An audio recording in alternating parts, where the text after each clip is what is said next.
Students, तो चलते हैं आज के लेक्चर में। और आज का लेक्चर है हमारा डिफरेंशियल इक्वेशन का लेक्चर है। कल हम लोग क्या पढ़े थे बाबू, एक बार रिवाइज करते हैं। अभी तक हम लोग क्या पढ़ा डिफरेंशियल इक्वेशन। देखो मैंने कहा है ना कि डिफरेंशियल इक्वेशन अपने आप में बेहतरीन टॉपिक है और आप रोज इसका रिवीजन करिएगा। अभी बहुत ज्यादा नहीं पढ़ाया हूं, एक बार अभी मेरे साथ रिवीजन करिए। पहला दिन क्या पढ़े थे कि डिफरेंशियल इक्वेशन क्या होता है, ऑर्डर क्या होता है और डिग्री क्या होता है। ऑर्डर क्या होता है, जितना बार हाईएस्ट ऑर्डर डेरिवेटिव, जितना बार डेरिवेटिव किए हैं, और उसके पावर को क्या कहते हैं, डिग्री। अब देखो, अब इसमें एक्सेप्शन वाला जरूर याद रखना कि लॉग के साथ dy बाई dx हो, साइन dy बाई dx हो, e के पावर में हो तो उसका डिग्री नॉट डिफाइन होगा। ठीक, रिवाइज करा रहा हूं, सुनो एकदम एक एक चीज रिवाइज हो जाएगा। लीनियर नॉन लीनियर में dy बाई dx के पावर में 1 होना चाहिए, 2 नहीं होना चाहिए, 1 से ज्यादा नहीं होना चाहिए, y into dy by dx नहीं होना चाहिए। क्या क्या नहीं होना चाहिए सब हम लोग बात किए थे। y स्क्वायर नहीं होना चाहिए, ये सारी बात हम लोग कर लिए हैं। उसके बाद कल हम लोग क्या पढ़े थे, फॉर्मेशन ऑफ डिफरेंशियल इक्वेशन, कि अगर कोई इक्वेशन दिया है तो उसमें जितना आर्बिट्रेरी कांस्टेंट उतना ऑर्डर का डेरिवेटिव करना होगा, उससे एक इक्वेशन सॉल्व करके आएगा, वही उसका डिफरेंशियल इक्वेशन होगा। और आज पढ़ने जा रहे हैं कि डिफरेंशियल इक्वेशन का सॉल्यूशन सेटिस्फाई करवाना है। हम लोग क्या पढ़ने जा रहे हैं, कल फॉर्मेशन ऑफ डिफरेंशियल इक्वेशन पढ़े थे, आज सॉल्यूशन ऑफ डिफरेंशियल इक्वेशन पढ़ेंगे। तो आज के दिन हमको एक इक्वेशन दिया रहेगा और कल हम ऐसा ला रहे थे, आज हम इस इक्वेशन से इसको सेटिस्फाई करेंगे, माने लाएंगे, अब देखेंगे कि ये इसका सेटिस्फाई कर रहा है कि नहीं, ये इसका सॉल्यूशन है कि नहीं। ठीक, माने इस कर्व का ये डिफरेंशियल इक्वेशन है कि नहीं, इसका ये डिफरेंशियल इक्वेशन है कि नहीं। ठीक, समझ में आ रहा है। और उसके बाद आज ही के क्लास में हम लोग पढ़ेंगे डिफरेंशियल इक्वेशन को सॉल्व कैसे करते हैं। ठीक है, तो पहले एक बात सीखें, हमारे पास इक्वेशन क्या लिखा हुआ है बाबू, y equal to a cos x plus b sine x, यही ना लिखा हुआ है, बोलिए। अब हमें dy कितना कांस्टेंट है, 2। अच्छा ये भी मत देखिए, तो कम से कम इक्वेशन देख लीजिए। इसमें इक्वेशन में कह रहा है कि पहले d2y बाई dx स्क्वायर निकालिए और उसके बाद निकाल कर उसमें y जोड़िए, तो देखिए कि ये सॉल्यूशन है कि नहीं। तो सॉल्यूशन कब होता है, जब उसको सेटिस्फाई करता है। हम कह रहे हैं, इधर देखो बाबू, अगर कोई इक्वेशन लिखा है x square minus 5x plus 6 बराबर 0, हम कहेंगे 1 इसका सॉल्यूशन है कि नहीं। तो तुम उस इक्वेशन में x बराबर 1 रखते हो, अगर 0 आ जाता है तो उसका सॉल्यूशन होता है, नहीं आता है तो सॉल्यूशन नहीं होता है। तो उसी तरह 2 रखोगे, अगर 0 आ जाएगा तो सॉल्यूशन है, नहीं आएगा तो सॉल्यूशन, तो वही ना करते हो। तो उसी तरह y बराबर एक तुमको फंक्शन दिया है, इसमें रखोगे और देखोगे कि इसका सॉल्यूशन है कि नहीं है। तो सबसे पहले y दिया है तो उसका क्या करेंगे, dy बाई dx निकाले ना। तो चलो dy बाई dx निकालो। dy बाई dx क्या आएगा, a cos x का माइनस a साइन x और b साइन x का माइनस b, और फिर d2y बाई dx स्क्वायर क्या आएगा, माइनस a cos x का साइन x का cos x और माइनस b cos x का, अच्छा प्लस ही रहेगा ना यहाँ पे, अब जाके माइनस होगा ना। आ गया। ये बता बाबू कि d2y बाई dx की जगह ले जाके इसको रखो और फिर y बराबर रखो, देखो कि 0 आ रहा है कि नहीं आएगा, माने हो गया, सॉल्व हो गया। तो चलो d2y बाई dx स्क्वायर की जगह रखो minus a cos x minus b sine x। अब y की जगह क्या रखोगे, a cos x plus b, देखो a minus a cos x a cos x cancel, minus b cos x minus b sine x plus b sine x cancel, आया 0, मैंने satisfy किया, मैंने हो गया। हम क्या शो कर दिए, शो करना था ना कि शो ये फंक्शन इसका सॉल्यूशन है, अगर 0 आ गया तो हम शो कर दिए। समझ में आया। इसी तरह अगला सवाल में दिया है y बराबर a cos 2x plus b sin 2x, तो तुम क्या करोगे, पहले dy बाई dx निकालोगे, हाँ बोलो, और फिर dy बाई dx निकाल के d2y बाई dx निकालोगे, उसको यहाँ रखोगे, प्लस 4 इंटू वाई रखोगे, करा के बताओगे हमको कि हो गया सॉल्यूशन है कि नहीं। इजी है ना, जस्ट इसी पे बेस्ड है। हाँ, इसको HW में कर दे, क्या आसान सा है, कर लेंगे आप लोग। यहाँ देखिए x into dy by dx 1, ये एक डिफरेंशियल इक्वेशन है। कह रहा है कि y1 बराबर 0 और y बराबर log x, ये y बराबर log x इसको सेटिस्फाई करेगा कि नहीं। हाँ, तो y बराबर log x दिया है, एक बात बताओ y बराबर क्या दिया है, log x, तो dy बाई dx बराबर क्या होगा, तो x इधर भाजोगे तो x into dy by dx बराबर क्या आ जाएगा, कर दिया ना, hence it is satisfy the equation, ये लिख देंगे। अब इनिशियल वैल्यू प्रॉब्लम इसको बोलते हैं। इनिशियल वैल्यू प्रॉब्लम मन में y1 बराबर 0 आ रहा है कि नहीं ये भी चेक करिए। तो y1 बराबर 0 का मतलब y में फंक्शन है, इससे y बराबर क्या है log x है। तो y1 माने कि x की जगह 1 रखो तो y क्या मिलेगा, x की जगह 1 रखने पर y क्या मिलना चाहिए, तो x की जगह 1 रखो, y1 माने log 1, तो क्या मिल रहा है y1 0 मिला ना, हाँ तो सेटिस्फाई किया, hence it proved, it is proved, जो भी लिखना होगा लिख लेना, ठीक है। दूसरे में भी वैसे ही चलो, हाँ हेलो, दूसरे में भी वैसे ही चलो, ये सेटिस्फाई कराना है और y बराबर क्या दिया है, तो लिख लो y बराबर sin x plus cos x, तो dy बाई डी एक्स बराबर क्या आ जाएगा cos x minus d2y by D x square क्या हो जाएगा minus sine x minus cos x. ये बताओ बाबू कि d2y बाई डी एक्स की स्क्वायर की जगह ये रखो और y की जगह ये रखो और देखो कि सेटिस्फाई कर रहा है कि नहीं, हाँ तो करेगा कि नहीं करेगा, कैसे देखो, रखो minus sine x minus cos x plus y की जगह sine x plus cos x, तो minus sine x plus cos x cut गया, minus cos x plus cos x cut के आया 0, एक चीज तो सेटिस्फाई करा दिया। y0 1 मैंने ये भी देखो कि x की जगह 0 रखने पे 1 आ रहा है कि नहीं, y0 बराबर 1 आना चाहिए ना, तो y बराबर साइन 0 प्लस कॉस 0, साइन 0 की वैल्यू 0 और कॉस 0 की वैल्यू 1, y0 तो 1 आ गया, ये भी सही बात है। dy बाई डी एक्स में 0 रखो 1 आ रहा है कि नहीं, कहाँ है dy बाई डी एक्स, यहाँ है ना, तो चलो यहाँ dy बाई डी एक्स बराबर अगर दिया है तो इसमें 0 रखो, तो dy बाई डी एक्स में 0 रखोगे तो cos 0 माइनस साइन 0 मैंने cos 0 आया 1, साइन 0 आया 0 मैंने 1 माइनस 0, ये भी सेटिस्फाई और ये भी सेटिस्फाई, सब कुछ हो गया ना।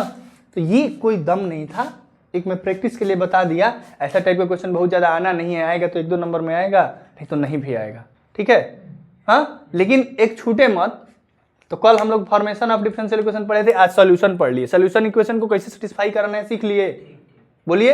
अगर मैं रिवाइज कराऊंगा तो कभी ऐसे बोलूंगा कि कौन सा एक्सरसाइज, इसे कैसे रिवाइज करा रहा हूँ, एक रिवाइज करा रहा हूँ, ऑर्डर डिग्री पढ़े हो, लीनियर नॉन लीनियर पढ़े हो, उसके बाद फॉर्मेशन पढ़े हो, फिर कहूँगा सोल्यूशन पढ़े हो, तो सोल्यूशन से दिमाग में क्या याद रहेगा, सोल्यूशन बोलूंगा तो बहुत सारी चीज़ें सोल्यूशन होंगी, अभी सोल्यूशन बोलूंगा तो क्या याद रखना, इक्वेशन सेटिस्फाई करने वाला पढ़े हो, तो मैं इसका नाम दे दे रहा हूँ इस इक्वेशन सेटिस्फाई करने वाला एक्सरसाइज, आप इसको क्या नाम दे दीजिए, इक्वेशन, ये दिमाग में रहेगा रिवीजन के टाइम, तो एक दिमाग में अपने लिख लीजिए कि इक्वेशन सेटिस्फाई करने वाला एक्सरसाइज। पढ़े हो कि नहीं पढ़े हो, कैसे इक्वेशन सेटिस्फाई कराना है सीखे हो, चलो तो अब हम लोग पढ़ेंगे सॉल्यूशन ऑफ डिफरेंशियल इक्वेशन, ठीक है, इसको पहले नोट कर लीजिए, ठीक है। मेरे कहने का मतलब है कि डिफरेंशियल इक्वेशन तो अब पढ़ रहे हैं, धीरे धीरे बढ़े हैं आगे, है ना, लेकिन जो असली मौज है डिफरेंशियल इक्वेशन का सॉल्व करना होगा वो अब यहाँ से शुरू हो रहा है, चल दिए हैं, आ रहे हैं, तारों के शहर में घुस रहे हैं, इंजॉय करिएगा, थोड़ा सा वेट करिए, अब धीरे धीरे 5 मिनट सुनेंगे, आधा घंटे के लिए एकदम फ्री माइंड से क्वेश्चन करेंगे। अब 5 मिनट के अंदर इधर उधर इंटरेक्शन होगा ना आप लोग में तो वो गड़बड़ हो जाएगा, फिर आधे घंटे तक मैं क्वेश्चन कराऊंगा, आपका ध्यान नहीं रह पाएगा, तो 2-4 मिनट सुनिए और उसके बाद आधा घंटा एकदम क्वेश्चन करिए, मैं करवा रहा हूँ। देखिए करना क्या है, सॉल्यूशन ऑफ डिफरेंशियल इक्वेशन को हम पढ़ने जा रहे हैं, क्या पढ़ने जा रहे हैं, सॉल्यूशन ऑफ डिफरेंशियल इक्वेशन। थोड़ा सा मैं बचपन से रिलेट करूं क्या, इसको करूं रिलेट, बोलिए रिलेट करूं, तब बचपन में पढ़े थे क्वाड्रेटिक इक्वेशन, बोलो कुछ कुछ बातें अब धीरे धीरे जमाने में, चलो थोड़ा सा पीछे खींच के ले चलो, केवल क्वाड्रेटिक इक्वेशन याद करना है, उसके बाद क्लास में क्या हुआ था कैसे कैसे वो सब मत याद करना है, बस क्वाड्रेटिक इक्वेशन याद करना है, ना तो फिर फीलिंग्स में डूब जाओगे और मैं पढ़ाऊंगा क्वाड्रेटिक, तुम दूसरे दुनिया में हो जाओगे, ठीक है। तब 10 वाली दुनिया का क्या याद रखना है, केवल क्वाड्रेटिक इक्वेशन। तो क्वाड्रेटिक इक्वेशन जब हम लोग पढ़े थे तो सबसे पहले सीखे थे कि सेटिस्फाई करना इक्वेशन कैसे, ये इसका सॉल्यूशन है कि नहीं, एक्स स्क्वायर, जैसे हम लिख रहे हैं एक्स स्क्वायर माइनस 5 ऐसे कुछ लिख दिया, हाँ, और बोलता था P1 बताइए, P2 बताइए, तो हम 1 रखते थे और ये देखते थे कि 1 + 6 7 - 5 2 आता था, नहीं सेटिस्फाई करता था, और अभी अगर 2 रख देंगे तो 2 2 जा 4 माइनस 10 प्लस 6 ये तो सैटिस्फाई करता था। ऐसा किए थे एक्सरसाइज में काम। फिर डिग्री बताए थे, ये क्वाड्रेटिक इक्वेशन है कि नहीं है वो बताए थे। डिग्री बताने वाला काम किए थे ना, तो वो सारी बात हम लोग ऑर्डर डिग्री भी कर लिए, सारी बात कर लिए। उसके बाद जब मजा लेने वाला समय आया कि क्वाड्रेटिक इक्वेशन सॉल्व कैसे करते हैं, तो आप मेथड पढ़े थे। हाँ, Siddhacharya method, splitting mid term method, सारा बात किए थे कि नहीं किए थे? बोलिए, याद आ रहा है जी? हाँ, सबको याद आ रहा है क्या? याद आना चाहिए, याद आना अच्छी बात है। स्प्लिट करते मिड टर्म को, मेथड पढ़े थे स्प्लिट मिड टर्म, और ये मेथड 1। मेथड 2 था क्वाड्रेटिक फॉर्मूला, जिसको सिद्धाचार्य भी हम लोग कहते थे, और उसमें हम सीखते थे कि एक बार मिड टर्म करिए सर तो यहां से x का वैल्यू निकलता था। हाँ, x की वैल्यू निकलता था। ठीक, वही काम डिफरेंशियल इक्वेशन में हम लोग अभी तक ऑर्डर डिग्री बताए, ये किए वो किए, इक्वेशन को सेटिस्फाई कराए। अब हम लोग को क्या देगा? जैसे यहाँ क्वाड्रेटिक इक्वेशन देता था, वैसे ही यहाँ डिफरेंशियल इक्वेशन देगा और हमसे कहेगा कि इसका सॉल्यूशन करो। सॉल्यूशन करो मैंने कहा, मैंने इसको सॉल्व करके y बराबर बताओ क्या होगा। समझ गए? हाँ, रिलेट हो गया? मैंने अब ये नहीं कि सर क्या होता है सॉल्यूशन, कुछ नहीं होता है। देखो ऐसा होता है, धीरे धीरे आगे बढ़ेंगे एक एक टाइप पे। मैं टाइप वाइज क्वेश्चन कराऊंगा, क्योंकि टाइप वाइज चलोगे तो सारी बातें आसान लगेंगी, और एक ही में घोल में होमोजीनियस, लीनियर सब एक ही में पढ़ लिए तो दिमाग से उतर जाएगा, हलवा हो जाएगा। हलवा तो आएगा वहां पे, मिक्स करके ही आएगा, क्वेश्चन मिक्स ही करके आएगा। लेकिन हमें जब एक एक चीज, हलवा कैसे बनाया जाता है, पहले भूंजोगे आटा को लेकर, तो ई ना कि अकेले हलवा एक में आटा पानी या चीनी डाल के मिला दिए तो हलवा बन जाएगा, जल जाएगा। तब बनाने के टाइम धैर्य रखा जाता है, धीरे धीरे मध्यम आंच पर भूनो पहले, ठीक है? तो चलो मध्यम आंच पर पकाने वाला काम होने जा रहा है, और जब बनाने आ जाएगा तो खाने भी आ जाएगा। ठीक है? ठीक, तो चलिए धीरे धीरे सीखते हैं। Type 1 minimum maximum 3 4 type 5 type 6 type में क्वेश्चन खत्म हो जाएगा सारा आपका प्रॉब्लम, बट टाइप 1 करते हैं बड़े ही प्यार से। टाइप 1 है dy बाई dx बराबर अगर fx हो तो कैसे सॉल्व करेंगे, ये टाइप 1 है। मैं आज 2-3 टाइप करा के जाऊंगा। ठीक, आपको एकदम मजा आनंद आ जाएगा। देखिए ना, पढ़ने हमारे यहाँ आए, आनंद ना आए, ये भाई हजम ही नहीं होता है हमको बिना आपको आनंद फील कराए। ठीक है, जब बच्चा आके कहता है, ये देवांश सिंह हमसे कहते हैं कि जब सर दिन भर स्ट्रेस में रहता हूँ, लेकिन जब आपकी क्लास में आता हूँ तो स्ट्रेस ही फ्री हो जाता है, गजब का दिल गार्डन गार्डन होता है। हाँ, कि बताओ मैथ भी सीख रहा है और इसका एक स्ट्रेस स्लो हो रहा है। बाबू सही बात है ना, ऐसा मैं बनावटी तो कुछ नहीं कह रहा, बोलिए सही बात है। हाँ, तो देखिए dy बाई डी एक्स बराबर एफ एक्स और dy बाई डी एक्स बराबर एफ वाई हो। अब समझिएगा एफ वाई और एफ एक्स में क्या अंतर है। एफ एक्स माने कि केवल एक्स में फंक्शन रहेगा, एफ वाई माने केवल, तो कैसे सॉल्व करेंगे देखो, तो इसका नाम दे देते हैं हम सॉल्यूशन ऑफ डिफरेंशियल इक्वेशन में। आज हम लोग पढ़ने वाले हैं जिसको मैं 1 से लिखता हूं। 1 के अंदर 2-3 टाइप पढ़ेंगे, फिर 2 वाला लिखूंगा तो उसके अंदर 1 टाइप 2 टाइप पढ़ेंगे, और 3 लिखूंगा तो उसके अंदर 1-2 टाइप पढ़ लेंगे। तो 1 वाला है वेरिएबल सेपरेबल। क्या है? Variable separable. और वेरिएबल सेपरेबल के अंदर हम टाइप 1 और टाइप 2 पढ़ेंगे। ठीक है, वेरिएबल सेपरेबल के अंदर टाइप 1 और टाइप 2। टाइप 1 कहता है क्या, बोलो मेरे साथ, dy बाई डी एक्स बराबर एफ एक्स। मैंने मैं क्वेश्चन लिख रहा हूं, अब इस पे बेस्ड एक क्वेश्चन करेंगे कैसे, तो देखो इसको करेंगे कैसे, तो dy बराबर हम लिख देंगे F x into D x और इंटीग्रेट कर देंगे, हो गया, हमारा आंसर आ जाएगा। ठीक है, इतना तो आसान है। देखो ना बॉस, देखो dy बाई डी एक्स, ये क्वेश्चन है, क्वेश्चन नंबर 1। अगर यहां cos x लिख दे, कहे कि ये एक डिफरेंशियल इक्वेशन है, इसका सॉल्यूशन बताइए, stop writing please. dy by D X बराबर cos x अगर लिखा है और हमसे कहे कि इसका हम क्या करें, सॉल्यूशन बताएं, तो हम x को x के तरफ और y को y के तरफ भेजते, यही कार्यक्रम है। यहाँ x है तो x को x के तरफ भेज दो, तो dy बराबर क्या हो जाएगा, cos x इंटू, और इंटीग्रेटिंग बोथ साइड, dy का इंटीग्रेशन क्या होगा, और cos x का, और भाई इंडिफिनिट है ना, c लगा दें। हा? इसको क्या बोलेंगे, जनरल सॉल्यूशन। क्या बोलेंगे,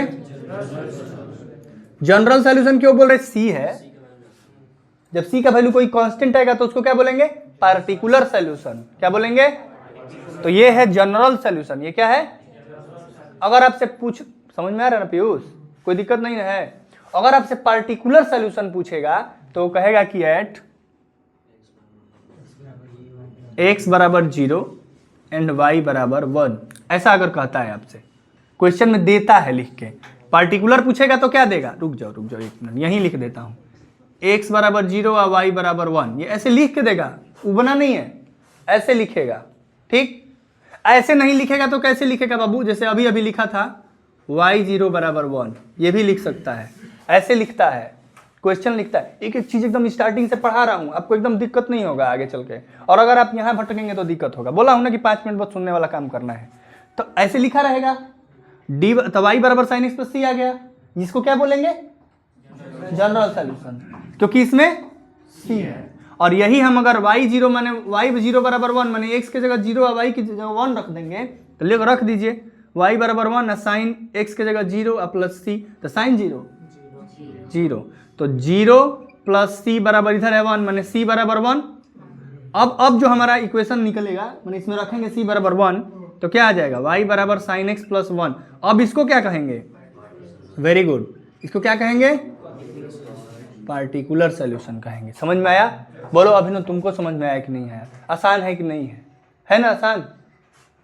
dy बाई डी एक्स अगर एफ वाई हो, जैसे मान लो यहाँ हो dy बाई डी, ये क्वेश्चन है, तो एफ वाई मैंने वाई में ना रहेगा, फंक्शन वाई में रहेगा, मैंने मान लो कि वाई ही रहे, ठीक है, वाई में रहेगा, मैंने वाई ही रहे, तो वाई को वाई की तरफ लाओ, तो अगर डी वाई है, इधर वाई आएगा तो अपन में आ जाएगा ना, और डी एक्स उधर चला गया। अब integrating both side, d Y upon y का क्या हो, log y, very good, log y अब बराबर एक्स का, एक्स प्लस, ये इसका क्या है, जनरल सॉल्यूशन। और यहाँ कुछ लिखा रहता साइड में, इस क्वेश्चन में लिखा रहता कि y 0 बराबर 1, ऐसा मान लो इसमें लिखा रहता है। इसका मतलब x बराबर 0 पुट करिए, y बराबर 1 पुट करिए। तो चलिए पार्टिकुलर सॉल्यूशन के लिए, सॉल्यूशन करने के बाद क्या करिए, x बराबर 0 और y बराबर, तो log 1 0 बराबर 0 प्लस c, मैंने c बराबर भी क्या मिल गया, माने हमारे पास क्या आ गया, log y बराबर x। इसको अब ये क्या होगा, पार्टिकुलर सॉल्यूशन। इसको ये भी तो कह सकते हैं, ई रहता है तो y बराबर ई के पावर x, ये क्या हो गया हमारा, ये यहाँ बेस में ई था, जब भी अगर ऐसा रहता है तो बेस वाले के पावर में ये चला जाता है, जब भी ऐसा रहेगा तो। ठीक है, क्लियर है, अभी कोई दिक्कत, तुरंत नोट करिए, इसको नोट करिए। अभी हम लोग पढ़े टाइप 1। टाइप 1 में क्या पढ़े थे कि dy बाई डी एक्स बराबर एफ एक्स हो, dy बाई डी एक्स बराबर एफ वाई हो। अब अगर मिला के आ जाए तो वो टाइप 3 बोलते हैं। जैसे टाइप 3 ऐसा रहेगा, देखो नोट खूब सुंदर से बनाना। टाइप 3 ऐसा रहेगा, dy बाई डी एक्स बराबर एफ एक्स भी रहेगा और एफ वाई भी रहेगा, तो कोई दिक्कत नहीं है। हम लोग अभी पढ़े हैं ना कि एफ एक्स को एक्स की तरफ और वाई को, तो क्या कर लेंगे यहाँ पे, डी वाई अपन एफ वाई नीचे लेते आएंगे वाई की तरफ, और एफ एक्स इंटू, और अब इंटीग्रेट कर देंगे, समझे। जैसे मैं एक क्वेश्चन ले लेता हूँ, क्वेश्चन लेता हूँ एक, पहले छोटा सा क्वेश्चन बोलो, देखो तुम लोग समझ लो। पहले क्वेश्चन है, अगर ऐसा हो तुमको D Y by D X बराबर एक्स इंटू वाई हो, बोलो मैं क्या करूँ, अगर ऐसा हो तो क्या करें, कैसे सॉल्व करेंगे। ऊपर देखिए, D Y upon Y equal to D X into X, X into D X, integrate करेंगे, डी वाई अपन आई का क्या होगा, लॉग वाई, और एक्स इंटू डी एक्स का बाई 2 प्लस सी, हो गया सॉल्व। बस ज़्यादा इसमें तामझाम नहीं है, यही तुम्हारा आंसर हो गया, x को x की तरफ और y को y की तरफ। क्वेश्चन बड़ा भी हो सकता है, थोड़ा सा बड़ा। एक PYQ बोलो। Sec square X tan y into D X plus sec square Y into tan x equal to 0। देखो ये भी बता दो कितने बार आया हुआ क्वेश्चन है ये? NCERT का है और CBSE में आया हुआ क्वेश्चन है, ठीक है। एक बार आया है, 2 बार आया है, 5 बार आया है, कितना भैया बार आया है हम लोग कर लेंगे इसको, ठीक है। देखिए कैसे, ये बताओ sec square X tan y into D X, ये उधर जाएगा तो क्या होगा? Minus sec square Y tan x into D Y, यही ना। ये tan x जो है वो इधर आएगा और tan y इधर जाएगा। बोलो, y वाला y की तरफ जाएगा ना? हाँ, तो अगर मैं sec square x into D x upon tan x लाता हूँ और उधर minus sec square Y into D Y upon क्या लाता हूँ? tan y, तो कोई दिक्कत है जी? हाँ, x को x की तरफ ले गया, y को बोलो, अभी तक कोई दिक्कत नहीं। इसके बाद हम इंटीग्रेशन का ही ना सिंबल लगाते हैं। इसका इंटीग्रेशन कैसे करेंगे? इधर वाले में tan x बराबर t मानेंगे तो sec square x into D X D T नहीं आ जाएगा? तो sec square x into D X D T अपन टी। और इधर वाले में क्या करेंगे? tan y बराबर p मान लो, t तो इधर मान ही लिए हो, तो tan y बराबर p, तो sec square Y into D Y बराबर डी पी। बोलो, तो ये आ गया क्या? Minus D P upon P. बोलो, अब इसका क्या होगा? लॉग मॉड टी, और इसका क्या होगा? Log mod P minus plus C ना। क्यों इधर लेते हो? माइनस से प्लस कर लो। Log mod T plus log mod बराबर सी।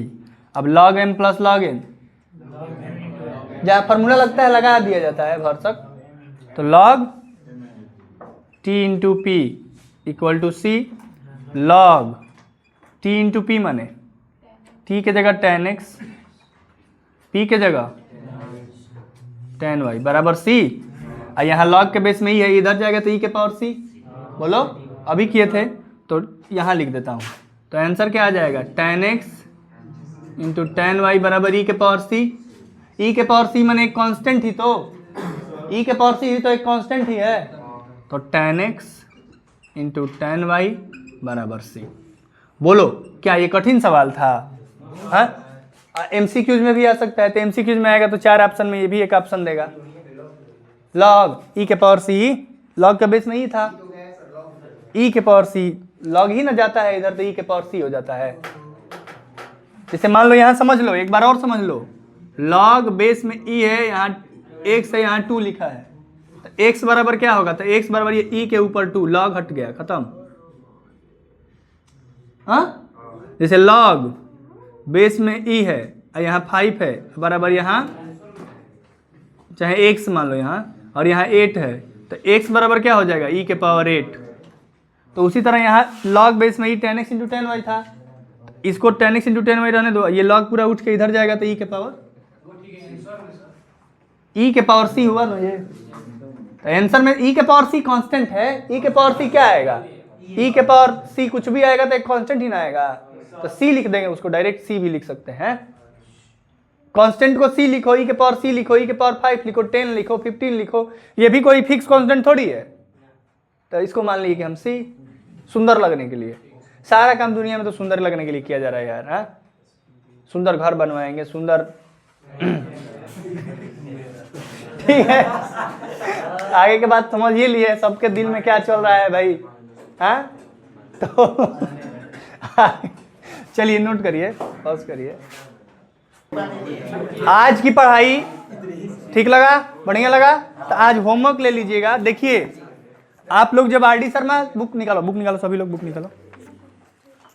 यहां देखोगे ना, लिखा होगा कि differential equation of the form dy by dx, equal to F X, तो उसमें जो आए हुए क्वेश्चन है कम से कम पी वाई क्यू, प्रैक्टिस के लिए तो सारा लगाओ, कोई दिक्कत नहीं है, लेकिन कम से कम पी वाई क्यू जिस पे लिखा है वो कल कॉपी पे सबका होना चाहिए। देखो स्टार्टिंग चल रहा है, सब कुछ समझ में आ रहा है, अभी अगर छोड़ दिए और लापरवाही कर दिए तो आगे चल के तुम्हारे लिए दिक्कत है, मेरे लिए कोई बात नहीं।